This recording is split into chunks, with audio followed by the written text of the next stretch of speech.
એક દિવસ શ્રી કૃષ્ણ અને અર્જુન એક ગામમાં જઈ રહ્યા હતા. રસ્તામાં એક ગરીબ માણસ મળી આવ્યો. તે ખૂબ દુઃખી હતો અને રડતો હતો. તે બોલ્યો, હે અર્જુન, હું ગરીબ છું, મને થોડું સહારું આપો. અર્જુનને દયા આવી. તેને સોનાના સિક્કાની થેલી આપી. ગરીબ આનંદથી ઘર ગયો, પરંતુ માર્ગમાં ચોરો આવ્યા અને તે સિક્કા છીનવી ગયા. બીજા દિવસે જ્યારે અર્જુન અને શ્રી કૃષ્ણ ફરી આવ્યા, ગરીબ ફરી રડી રહ્યો હતો. અર્જુને કહ્યું, આ વખતે હું તને વધુ કિંમતી વસ્તુ આપીશ. એણે હીરો આપ્યો. ગરીબે એ હીરાને પાણીના ગળામાં છુપાવ્યો. પણ એ રાત્રે તેની પત્નીએ એ ગળામાં રહેલી માછલીને જોઈ અને ડરીને એ ગળું તળાવમાં ફેંકી દીધું. પરંતુ આ એ જ માછલી છે જેને ગરીબનો હીરો ગળ્યો હતો. હવે ગરીબ ફરી ખાલી હાથ થઈ ગયો. અર્જુન નિરાશ થઈ બોલ્યો, પ્રભુ, લાગે છે આ માણસનું ભાગ્ય ખરાબ છે. શ્રી કૃષ્ણ ભગવાન બોલ્યા, અર્જુન, હવે હું એને મદદ કરીશ.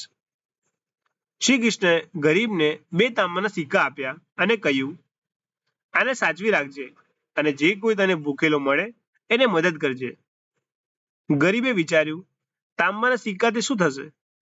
પણ તેણે ભગવાનનો આભાર માન્યો અને ચાલ્યો ગયો. થોડા દિવસો પછી સમુદ્ર કિનારે એક માછીમાર મોટી માછલી લઈ જઈ રહ્યો હતો. ગરીબ એ જ રસ્તે હતો. તેણે એ માછલી જોઈ દયા આવી. બિચારો જીવ છે, ચાલ ખાલી એટલું કરી દઉં કે તેને પાણીમાં પાછી મૂકી દઉં. એણે એ માછીમાર પાસેથી તાંબાના 2 સિક્કા આપીને માછલીને ખરીદી લીધી. પરંતુ ગરીબ જાણતો ન હતો કે આ એ જ માછલી છે જેણે એનો હીરો ગળ્યો હતો. જ્યારે માછલીને પાણીમાં મુકાઈ, એના પેટમાંથી હીરો બહાર આવીને કિનારે પડી ગયો. ગરીબ એ જોઈ આશ્ચર્યચકિત થઈ ગયો. થોડા જ વારમાં એ ચોરો પણ પકડાઈ ગયા જેઓએ એના સોનાના સિક્કા ચોર્યા હતા અને એના બધા સિક્કા એને પાછા મળી ગયા. અર્જુન આ બધું જોઈને ચકિત થઈ ગયો. તે બોલ્યો, પ્રભુ, સોનું અને હીરો મેં આપ્યું તો ગુમાવ્યું, પણ તમે જે આપ્યું તેનાથી બધું પાછું મળ્યું. કેમ?